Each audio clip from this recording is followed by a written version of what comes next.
Chapter 6, Beyonder. Not only did they speak the same Loan language, they also shared the same grim and tense vibes. Where am I? What do I plan to do here? I would like to know too. Calming himself down, Zhou Mingrui silently repeated the questions posed by the two. What left the deepest impression on him were neither the sentences formed by words nor the meanings behind them, but the display of bewilderment, vigilance, panic, and reverence by the couple. For some baffling reason, two people had been mysteriously dragged into this world surrounded by gray fog.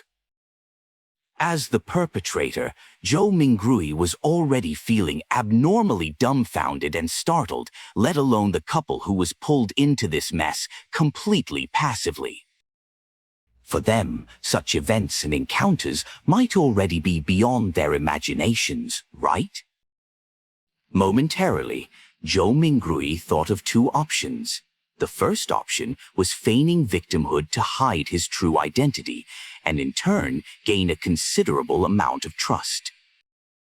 He could then take a wait-and-see approach and take advantage of his circumstances where necessary.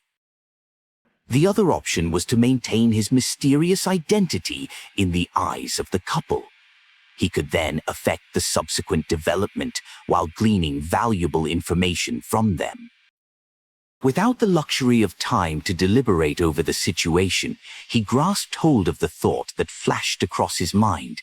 He made an immediate decision to try out the second idea. Exploit the psychological state of the others to gain the greatest advantage for himself. After a few seconds of silence in the fog, Zhou Mingrui chuckled. With a low but not heavy tone, he calmly spoke as though he was replying to the polite greetings from the visitors. An attempt. An attempt. An attempt? Audrey Hall looked at the mysterious guy veiled in the grayish-white fog, and the only thought was that whatever was happening was absurd, funny, horrifying, and weird. She was at the dressing table inside her bedroom only moments ago, but just by turning around, she had come to this place that was filled with gray fog. How inconceivable! Audrey took a breath, revealing an impeccable, courteous smile. Sir, is the attempt over? Might you permit our return? Alger Wilson also had the intentions to probe Zhou Mingrui in a similar fashion, but his rich experience made him statelier. He held back his impulse and only took on the role of a silent onlooker. Zhou Mingrui looked at the questioner. Looking through the hazy mist, he could roughly see the silhouette of the person in question. It was a tall girl with smooth blonde hair, but her exact countenance could not be seen clearly. He did not rush to reply to the girl's question, but turned around to look at the man. He had messy dark blue hair, as well as a medium stature that was not considered stout. Zhou Mingrui suddenly realized something.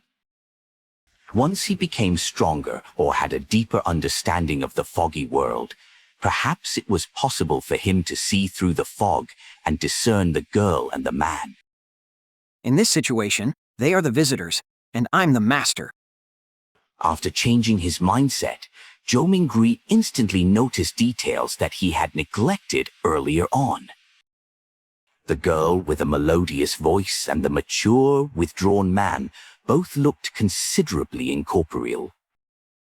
Tainted by a faint crimson red, they resembled a projected image of the two crimson-red stars beyond the gray fog. This projection was based on the connection between the crimson red and himself, an intangible connection that only he himself could realistically grasp hold of. The projection would disappear once the connection is cut, and the couple would then return. Zhou Mingrui nodded mildly and looked at the blonde, chuckling. Of course, if you make a formal request, you can return this very moment. When she did not identify any ill intention from his tone, Audrey heaved a sigh of relief. She believed that since a gentleman who was capable of such miraculous things had given his word, he would definitely abide by it stringently. With her mind somewhat mollified, she surprisingly was in no hurry to request her leave. She rolled her virid eyes left and right, which sparkled with an abnormal radiance. This is such a wonderful experience. Yes, I have always been hoping that something like this would happen. I mean, I like mysteries and supernatural miracles. No, my point is, what I mean is that, sir, what can I do to become a Beyonder? She got more excited as she spoke, so much so that she was fumbling over her words. The dream that sprouted in her as a result of listening to thrilling fantasies, as told by her elders, finally saw the possibility of being materialized. However, with just a few words, she had already forgotten all her previous fears and horrors. Good question. I would also like to know the answer. Zhou Mingrui complained inwardly. He started to ponder on an answer to the question to maintain his unfathomable image. At the same time, he felt that it was quite unbecoming of him to talk while standing. Shouldn't he be in a palace, sitting at the head of a long table and on a mysterious high-backed chair engraved with ancient patterns while silently observing his visitors? As soon as this thought surfaced, the grey fog started to churn, giving both Audrey and Alger a shock.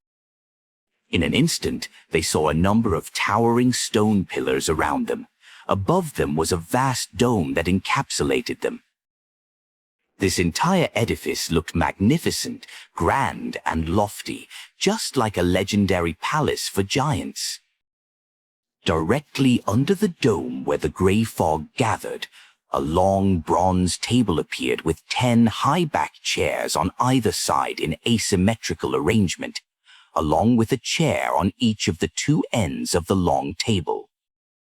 The back of each chair dazzled and shone faintly with crimson red, drawing the outlines of weird constellations that differed from reality. Audrey and Alger sat face to face, sitting next to the seat of honor. The girl looked to her sides and could not help but mumble.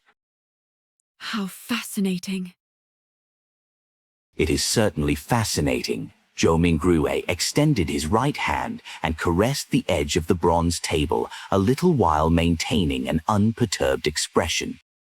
Alger inspected the surroundings, and after a few seconds of silence, he suddenly opened his mouth and answered Audrey's question in place of Zhou Mingrui.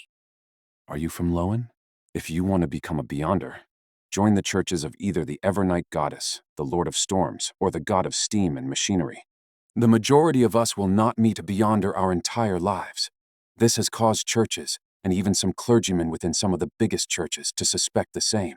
While this is the case, I am certain to tell you that Beyonders still exist in courts, tribunals, and execution agencies.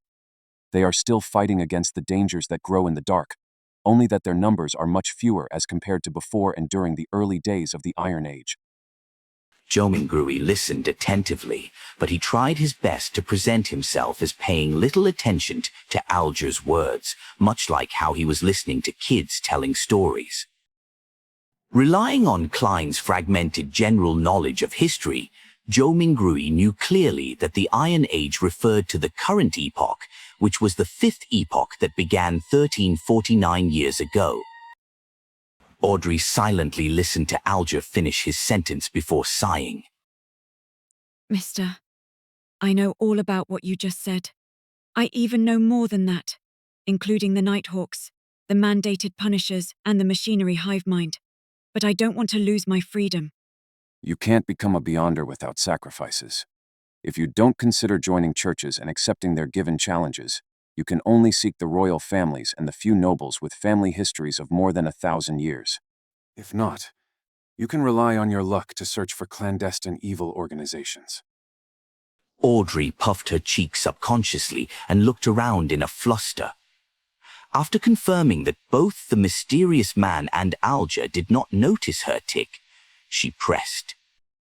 Are there no other solutions? Alger sank into silence. About half a minute later, he turned around to look at the mysterious man who was watching the two of them in silence. Realizing that Zhou Minggui had no plans to make any comment, he looked back at Audrey and said with deliberation, I have 2 sets of Sequence 9 potion formulas. Sequence 9? Zhou Minggui muttered to himself. Really? Which 2 sets? Audrey clearly knew what the Sequence 9 potion formulas meant. As you know, humanity can only depend on potions to become real Beyonders, while the names of potions come from the blasphemy slate. After constant translations into Jotun, Elvish, Ancient and Modern Hermes, and Ancient Physac, they have undergone changes to match the day and age of that era. The essence is not in their names, but whether they portray the core characteristics of the potions. I have a Sequence 9 potion named Sailor. It enables you to have excellent balancing capabilities. Even if you were on a boat in a rainstorm, you will be able to walk about freely as though you were on land. You will also gain immense strength and illusory scales under your skin. They will enable you to swim like a fish and be difficult to catch. You will move agilely underwater, just like marine animals. Even without any equipment, you will be able to easily submerge underwater for at least 10 minutes. Sounds great. The Keepers of the Seas from the Lord of Storms. It was called by that name in the past. The second Sequence 9 potion is called Spectator, although I am not sure what it was called in the past. This set of potions enables you to have an exceptionally sharp mind with acute observational abilities. I believe you can understand what spectator means from watching operas and plays. Just like an audience, spectators judge the actors in the secular world, catching a glimpse of the real thoughts of them through their emotions, conduct, and mantras. You must remember, regardless of whether you are at an extravagant banquet or a crowded street, spectators can only be spectators forever. Audrey's eyes shone as she listened and spoke after a long while. Why? All right. This is a follow-up question. I think I have fallen in love with this feeling of being a spectator. How can I get this potion's formula? What can I use to trade with you for it? The blood of ghost sharks. At least 100 milliliters of it. Alger looked like he was already prepared as he said in a deep voice, If I can get it. And I'm saying how do I hand it to you? How can you promise me that you can give the potion's formula to me in return for the ghost shark's blood, as well as the authenticity of the formula? I'll give you an address. I'll mail the formula to you or tell you directly here, once I receive the blood of the ghost shark. As for promises, I think that both you and I can feel assured under the witness of the mysterious, sir. Sir, the fact that you brought us here shows that you have tremendous strength unimaginable to us. Neither one of us would dare violate a promise with you as a witness. That's right! Audrey's eyes sparkled and agreed with excitement. From her perspective, the mysterious gentleman who had unimaginable abilities was definitely an authoritative witness. How could I or the guy opposite me dare trick him? Audrey half-turned her body and looked at Zhou Minggui earnestly. Sir, please be the witness of our trade. At that moment, she then realized that she was all too impolite, having forgotten all along to ask a particular question. Sir, how should we address you? Alger nodded slightly and echoed the same question in a serious manner. Sir, how should we address you? Zhou Minggui was taken aback. He gently rapped his fingers on the bronze table. The contents of the earlier divination flashed across his mind suddenly. He leaned back, withdrew his right hand, and crossed his 10 fingers, placing them below his chin. He gave the duo a faint smile. You can address me as... Upon saying this, he paused for a moment. the fool.